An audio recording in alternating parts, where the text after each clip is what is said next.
Meanwhile, Malacañang is hoping for a consensus BBL where all stakeholders will arrive at a common agreement. For the details, here's Rocky Ignacio. Malacañang is confident there will be no watered down on the Bangsamoro Basic Law amidst continued deliberations in Congress and in the Senate. Presidential spokesperson Edwin Laceda said despite possible amendments on the provisions, it may not necessarily be a watered down BBL. The party reiterates that the legislators are aware of the importance of the BBL that will serve as framework in attaining lasting peace and development in Mindanao.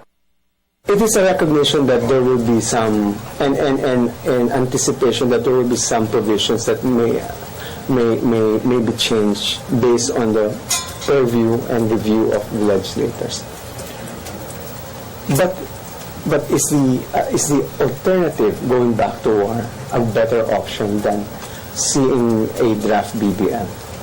It may not necessarily be a watered down BBL. It is a consensus BBL where in the mind of the legislators, all stakeholders within and outside of the ARMM can find common agreement with. And for that particular reason, this is a time where everyone's on break, that there's a greater effort to gain a broader support for the draft BBL.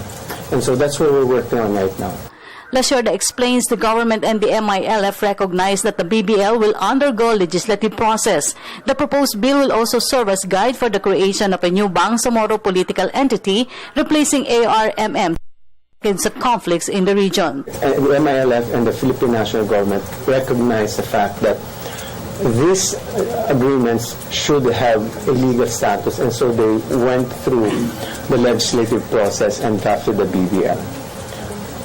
Cognizant of the fact that it is going to undergo deliberations, legislative deliberations, and for that reason MILF has participated in the deliberations before both the upper and the lower house. In the end, Malacañang hopes that the BBL House passage will happen this July after not meeting the June 11 target. So hopefully by July, when they come back again, things will be a lot the BBL, because all the people will be engaged in the ground explaining BBL by both the Solons and also by all the stakeholders. So that is a better alternative, and I'm sure that Chair Iqbal, Chair Murad feel the same way, that we need to fight for this Bangsamoro Basic Law, which is, again, like we have always maintained on both sides, a framework for peace and development in Mindanao.